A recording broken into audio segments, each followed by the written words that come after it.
안녕하세요. 오늘은 2022년 1월 21일 금요일 오늘의 시장을 보는 눈 마감 증시, 오늘은 증시에 어떤 일이 있었는지 함께 살펴보겠습니다.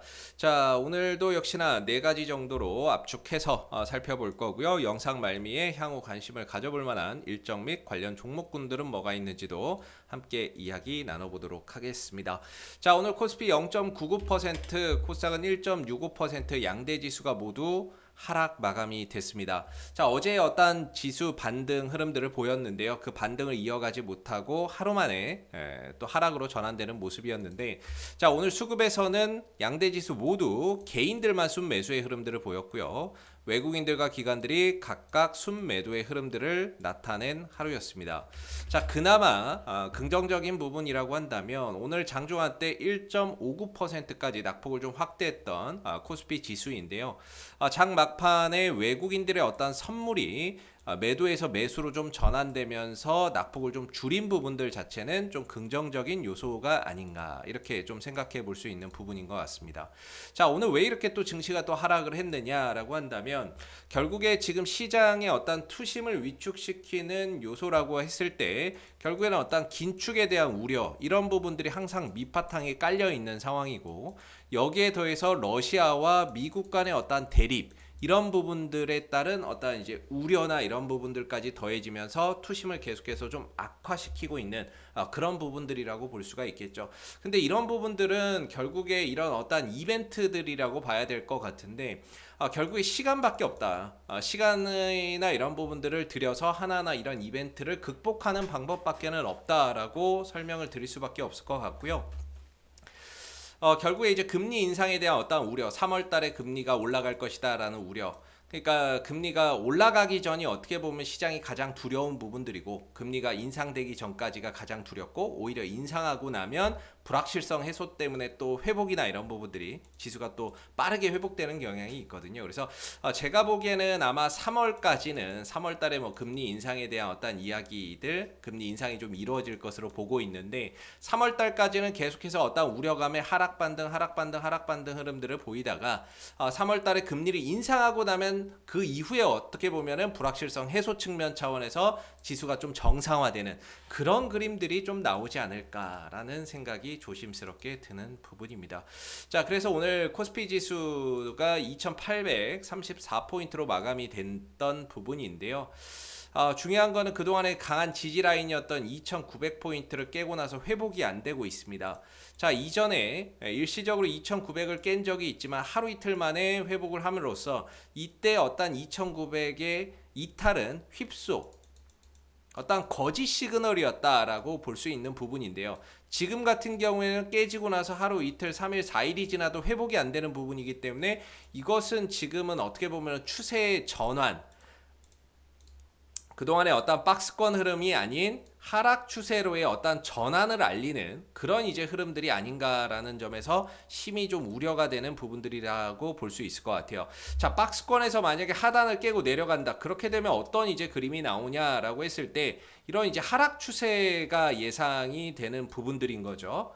하락 반등, 하락 반등, 하락 반등. 전반적으로 하락은 깊고 반등은 짧고, 하락은 깊고 반등은 짧으면서, 이렇게 되면은 매매를 하기가 굉장히 어떤 어려운 환경이 될 수밖에 없는 부분들이고, 어떤 이런 하락 추세 관점에서는 종목을 길게 가져가는 것보다는 어떤 반등 타이밍을 노려서 짧게 챙겨가는 그런 방망이를 좀 짧게 잡고 가는 그런 전략이 훨씬 더 유리하다라고 볼 수 있거든요. 그런 차원에서 본다면 이번에 어떤 하락 이후에 추후에 반등은 나오겠지만, 또 그 반등을 이용해서 적극적으로 어떤 가담을 하기보다는 그 반등을 이용해서 또 짧게 수익을 또 챙겨가는 그런 전략이 좀 유효할 수 있다, 이렇게 봐야 되는 부분인 것 같아요.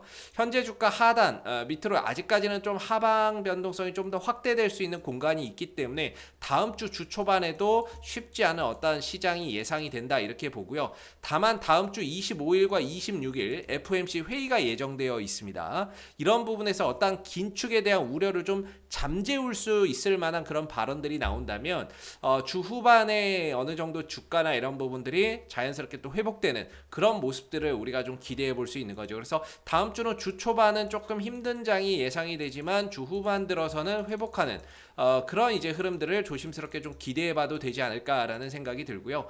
동시에 기술적인 관점에서 이 RSI 상대 강도 지수가 현재 30에 근접을 하고 있는 부분들이거든요. 이전에도 보시면 RSI 지수가 30m로 떨어졌을 때 바닥 찍고 반등 나왔던 부분들, 30m로 떨어졌을 때 바닥 찍고 반등 나왔던 부분들, 그리고 최근에도 역시나 RSI가 30m로 근접하고 나서 반등 나왔던 부분들. 그렇다면 아직 30m로 떨어지진 않았지만 거의 근접하고 있기 때문에 조금만 더 하방 변동성이나 이런 부분들이 확대될 수는 있지만, 그렇게 되면 좀 과매도권에 들어오는 만큼 이후에는 반등이나 이런 부분들을 자연스럽게 좀 기대해 볼 수 있다라는 점에서 지금 RSI가 30 근접해 있다는 점에서 과매도권에 거의 들어서고 있다. 그래서 다음 주 초반까지는 한두 번 정도 더 흔들릴 수는 있지만 주 후반 들어서는 좀 회복하는 그런 가운데 증시가 좀 안정을 찾아가는 그런 모습들을 조심스럽게 좀 기대해봐도 되지 않나 싶고요. 코스닥은 그나마 코스피보다는 상황이 좀 더 나은데요. 역시나 이쪽도 주 초반에는 조금 힘들겠지만 주 후반에 좀 회복하는 그런 이제 모습을 보이면서, 그래도 여기는 아직까지는 좀 박스권이 유효하다라고 저는 보고 있어요. 950포인트와 960포인트를 기점으로 회복이 됐다 다시 깼다, 회복이 됐다 깼다, 이런 흐름들이 나오고 있거든요. 그래서 완전히 깨고 무너진 그런 상황이라기보다는 어떤 지지 기반에서 변동성이나 이런 부분들이 좀 확대되고 있는 부분들인데, 그래도 다음 주 초반까지만 이 흐름에서 좀 잘 버텨낸다면 주 후반에 회복이 되면서 이 박스권 그림이 여전히 유효한 그런 이제 장세가 되지 않겠나라고 조심스럽게 예상이 좀 되는 부분들이라고 보고 있습니다. 그래서 다음 주 흐름들은 주 초반 약세, 주 후반에 FMC 회의와 이런 부분들을 통한 증시의 안정화, 이런 부분들을 한번 기대해보자, 이렇게 좀 정리를 해볼 수 있는 부분인 것 같고요. 자, 오늘 업종별 동향 한번 살펴보도록 하겠습니다. 오늘 업종별 동향은, 자, 오늘 뭐 특별하게 올라간 업종이 보이질 않죠. 금융업종 정도만 그나마 지수 대비 좀 강세를 보인 것 같고, 대다수의 업종은 약세였던 부분이고요. 코스닥도 마찬가지입니다. 뭐 대다수의 업종들이 약세의 흐름들을 보인 하루였습니다. 자, 오늘 외국인들 기관들 어떤 종목 사고 팔았는지 한번 보도록 하겠습니다. 자, 코스피에서는 외국인들 SK이노베이션, LG생활건강, KB금융, SKIE 테크놀로지, 신한지주, 메리츠화재, SK텔레콤, 크래프톤, HDC, 현대산업개발, KTNG 순으로 순매수의 흐름들을 나타내는 모습이었고요. 그리고 삼성전자, 카카오뱅크, LG전자, 카카오, 삼성전기, DL, ENC, DB하이텍, 삼성전자 우선주, 기아는 순매도의 흐름들을 나타냈습니다. 자, 반면 기관 같은 경우에는 역시나 지수를 좀 더 하방으로 보고 있는 것 같습니다. 자, 코덱스 200 선물, 곱버스라고 그러죠. 곱하기 2, 하방에 좀 더 베팅을 하고 있는 부분인 것 같고요. 그 다음에 카카오뱅크, 넷마블, LG화학, 코덱스 150, 선물 인버스, 역시나 코스닥도 하방을 좀 보고 있는 부분인 것 같아요. 계속해서 좀 인버스 하방을 보고 있는 그런 어떤 이제 상품을 매수를 해주고 있는 부분들이고, 그다음 J콘텐트의 LG이노텍, 카카오페이, 고려아연, 그다음 코덱스 인버스 순으로 순매수의 흐름들을 나타냈습니다. 자, 반대로 이제 삼성전자, SK하이닉스, 코덱스 레버리지, SK이노베이션, LG전자, 삼성전기, 크래프톤, 기아 순으로는 좀 순매도의 흐름들을 보였고요.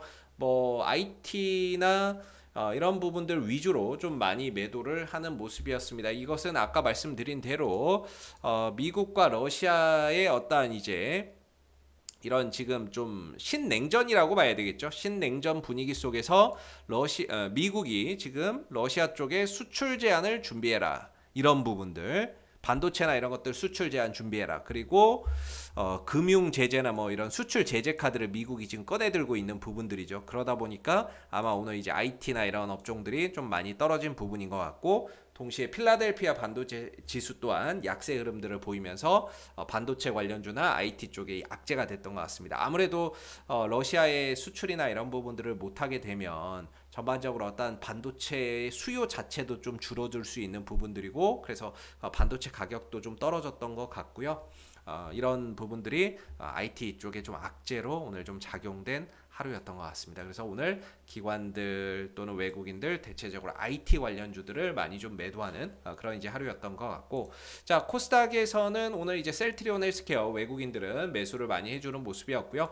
자, 빅텍 방위산업 관련주죠. 그다음 KG 이니시스, SM, 에디슨, EV, 파트론, EM텍, ISC, HLB 파워 순으로 순매수의 흐름들을 나타냈는데 매수 규모가 극히 미미합니다. 그렇기 때문에 뭐 적극적으로 오늘 시장에 참여하면서 매수를 하지는 않았다라는 얘기고, 반대로 매도한 종목은 이제 에코프로 BM, 심텍, 컴투스홀딩스, 셀트리온 제약, 다날, LNF 순으로 100억 이상의 순매도를 보인 종목이고, 그 이어서 뭐 BH, 원익, IPS, 안랩 순으로 또 매도를 강하게 좀 나타냈죠. 자, 기관은 오늘 맘스터치, SNK, 컴투스, YJ 엔터테인먼트, 하나마이크론, 펄어비스, SFA 순으로 매수를 보였지만 역시나 매수 규모나 이런 부분들은 극히 미미했던 그런 이제 상황이었다라고 보여지고요. 반면에 GI텍, 스튜디오 드래곤, 에코프로비엠, 심텍, 컴투스 홀딩스, 테스나, 신성 델타테크 순으로 순매도의 흐름들을 보인 하루였습니다. 그래서 오늘 전반적으로 좀 쉬어가는 증시나 이런 부분들 업종별로 대다수의 종목들이 좀 하락하는 그런 이제 하루가 아니었나 싶습니다. 자, 오늘 특징주들 뭐 있었는지 한번 살펴보겠습니다. 최근에 이제 북한이 뭐 핵실험이나 ICBM의 어떤 발사 재개를 검토하겠다, 이런 부분들을 가지고 이제 UN 안보리의 대북 추가 제재를 시도했던 부분인데, 미국이 추진을 했었고, 근데 이제 중국하고 러시아 쪽에서 반대를 하면서 추가 제재가 좀 불발됐다라는 소식이 있었습니다. 근데 이게 결국에는 방위 산업 관련주의 하나의 호재로 좀 작용됐던 부분인 것 같고요. 그래서 오늘 뭐 퍼스텍, 최근에 로봇 관련주로 엮여서 움직였던 종목이지만 오늘 같은 경우에는 방위 산업 관련주로 퍼스텍이 상승 흐름들을 보였고, 그다음에 한일단조, 빅텍, 스페코, 이런 방위 산업 관련주들이 지수 대비해서 강한 어떤 상승 흐름들을 보인 하루였다라고 보시면 좋을 것 같아요. 자, 그리고 오늘 뭐 거래량 터진 종목 중에서는 정치 인맥 관련주들이 조금 이제 슈팅을 보였습니다. 뭐 유승민 관련주들이 오늘 좀 강세 흐름들을 보였는데요. 뭐 대표적인 대신정보통신이나 그다음에 삼일기업공사, 이 종목들이 강세 흐름들을 보인 하루였습니다. 오늘 강세를 보인 이유에 있어서는 향후 있을 재보궐선거가 있습니다. 3월 9일 날 대통령 선거와 동시에 재보궐선거를 하게 되는데, 그 재보궐선거에서 유승민 전 의원이 뭐 이제 전략 공천될 수 있다, 또 그렇게 또 이야기가 나오고 출마 가능성이 부각되면서 대신정보통신과 오늘 삼일기업공사, 대표적인 유승민 관련주들이 강세 흐름들을 나타내는 모습이었습니다. 오늘 시장의 어떤 특징주들 보시다시피 대체적으로 뭐 이런 개별주나 이런 부분들이 많이 좀 움직이는 하루였습니다. 정상적인 종목보다는 좀 비정상적인 어떤 종목군에서 움직임이 많이 나오는 그런 장세이기 때문에 정말 좀 어려운 어떤 시장이 아닌가, 이렇게 생각이 드는 부분이고요. 자, 오늘은 또 이렇게 이런 종목들이 특징주였는데 다음 날은 또 어떤 종목들이 또 특징주가 될지 정말 예측하기가 어려운 그런 이제 상황인 것 같습니다. 그래도 우리가 다음 주에 또 관심 있게 봐야 되는 어떤 종목군들이나 이런 것들을 한번 본다면, 우리가 이제 금리 인상에 따른 수혜주들은 계속해서 한번 체크를 해볼 필요가 있습니다. 그 중에서도 자리가 좀 나오는 종목이라고 한다면 KB금융 정도를 볼 수 있지 않나라고 생각이 드는데요. 이전에도 말씀드리고 있지만은 결국에 3월 달에 금리 인상이 되기 전까지는 계속해서 어떤 긴축에 대한 우려가 계속해서 시장의 부담 요인으로 좀 작용이 될 수밖에 없습니다. 그리고 그런 이야기가 나올 때마다 금융주들이 움직일 수 있는 부분들인데, 자, KB금융이 지난번에 어떤 이런 신고가를 돌파를 하면서 신고가 영역으로 들어갔죠. 저항대로 돌파하면서 신고가 영역으로 들어갔던 부분들인데, 그렇다면은 이런 신고가 자리가 이전에는 어떤 저항이었지만 돌파된 마당에 현재로서는 어떤 강력한 지지 라인이 될 수 있는 부분이고, 그게 지금 58,500원 정도 자리인데 공교롭게도 현재 이 자리에 21선 이평선이 함께 따라가고 있는 부분들이기 때문에 어떤 가격적인 지지, 그러면서 이평선의 지지를 함께 받는 만큼 58,500원대나 이런 부분에서는 주가가 내려오더라도 지지받고 되돌림 반등을 줄 수 있는 그런 자리가 될 수 있다라는 점에서 이 구간에서의 어떤 지지 여부, 양봉으로 지지되는 걸 보고 반등이나 이런 부분들을 기대해 볼 수 있다, 이렇게 좀 말씀을 드리고 있는 부분들이기 때문에 계속해서 좀 관찰해 보시면 좋을 것 같고요. 우리금융지주나 이런 부분들도 말씀을 좀 드리지만은 이 종목은 이제 내려오지 않고 있기 때문에 패스하고 KB금융 정도 살펴보시면 좋을 것 같고, 그 다음에 사마콘덴서도 꾸준히 좀 지켜보시는 게 좋을 것 같습니다. 아무래도 이 종목은 좀 거래량이 상당히 많이 터진 종목입니다. 거래량이 최근래에 어떤 최근 뭐 몇 년 동안 터졌던 거래량보다도 상당히 많은 거래량이 터졌는데 테슬라 이슈 때문에 터진 거죠. 테슬라 이슈 때문에 이 부분들이 급등이 나온 거고 거래량이 터진 거고 사마콘덴서가 MLCC를 테슬라에 공급한다 이게 어떤 하나의 호재가 좀 됐던 부분입니다. 그래서 거래량이 많이 터졌는데 보통 이런 거래량이 많이 터진 종목은 첫 번째 눌림목 자리에서 반등을 들어주는 경우가 굉장히 많습니다. 그래서 조정 시 첫 번째 어떤 눌림목 구간에서는 반등을 기대하고 양봉으로 지지받는 걸 보면서 매수 접근이나 반등을 노리는 전략이 가능하지 않나라고 보는데 좀처럼 뭐 잘 안 떨어지는데요. 뭐 요새 좀 증시가 안 좋다 보니까 오늘 좀 많이 떨어졌네요. 자, 그래서 이전에 어떤 저항대였던 1차적으로 뭐 한 6만 한 5천원 부근 이 구간이 1차적인 지지 라인이 될 것 같고 2차적으로는 한 6만 2천원 부근 정도 이 자리가 2차적인 어떤 지지 라인으로 작용이 될 것 같습니다. 그래서 이런 자리에서 양봉으로 좀 지지가 된다면 어떤 기술적인 반등을 노리고 한번 접근해보는 그런 전략 여전히 유효하다라고 저는 그렇게 좀 보고 있고요. 뭐 분할 매수나 이런 부분들로 좀 접근해보는 전략도 괜찮다라고 보고 있습니다. 아무래도 이제 계속해서 주가가 올라서기에는 정고점에 있는 어떤 매물들이 부담이 될 수밖에 없기 때문에 이런 매물 소화 과정을 거치고 있는 거다라고 보여지는데 한번 또 눌렀다가 다시 한번 더 정고점 돌파 시도나 이런 것들이 나올 수 있다는 점에서 조정시 매수 관점으로 좀 이용해 보는 것도 괜찮지 않을까 싶고요. 그리고 지금 애플카 이슈나 이런 부분들이 요즘 좀 다시 좀 한산해지기 좀 조용해지 수면 아래로 가라앉아 있는 상황인데요. 또 언제든지 또 애플카 이슈나 이런 부분들이 부각될 수 있습니다. 뭐 단발성 이슈라고 보기에는 좀 어려운 부분인 것 같고 왜냐면 애플카 관련주들이 지난번에 상한가를 포함한 거래량을 터뜨리면서 급등을 보였기 때문에 애플카나 이런 쪽도 쉽게 죽을 테마는 아니다. 왜냐면 뭐 현우 산업이나 이런 것들도 그렇지만은 상한가 가고 추가 급등 주고 눌러주고 있는데 눌렀다가 또 반등 한번 튈 수 있는 부분들이 있거든요. 그래서 이런 것들 뭐 저는 이제 파인 디지털이라는 종목을 좀 보고 있는데 물론 이쪽 뭐 애플카 테마 쪽에서는 좀 후발주자이기는 합니다. 후발주자라서 선두주자들보다는 다소 탄력이 좀 약하기는 하지만 그나마 기술적으로 봤을 때는 이 종목이 이번에 이제 거래량도 많이 터졌던 부분이고요. 그러면서 이전에 어떤 저항을 받았던 구간을 한 방에 뚫어버리는 모습이었거든요. 한 방에 뚫어버리는 모습이었고 1차 저항대 돌파 이후에 2차 저항대까지 돌파 시도를 했지만 여기서는 밀리는 모습이었어요. 그렇다면 다시 한 번 더 눌렀다가 매물 소화를 하고 재차 전고점 돌파 시도나 이런 부분들이 나타날 수 있는 부분이라고 생각이 드는데 최근에 조정을 연속해서 보이고 있지만 뭐 거래량이 많이 나오고 있지는 않습니다. 나오고 있지 않고 그러면서 이전에 어떤 저항 자리였다라고 한다면 이 자리가 현재로서는 이 구간이 좀 지지 라인이 될 수 있는 자리다라고 말씀을 좀 드리고 있는 부분들이고요.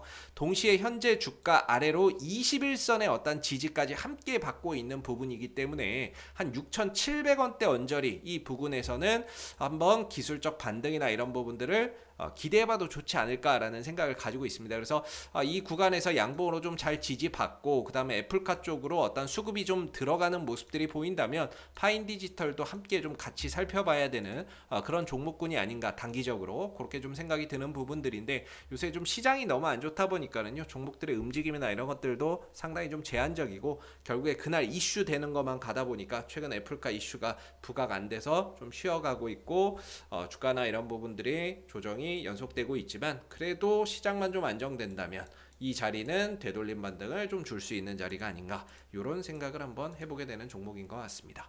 자, 이상 오늘 2022년 1월 21일 금요일 오늘의 시장을 보는 마감 증시 관심 종목까지 한번 다 살펴봤고요. 오늘 하루도 여러분들 너무 고생 많으셨고요. 도움이 되셨다면 구독과 좋아요도 한번 부탁드리겠습니다. 감사합니다.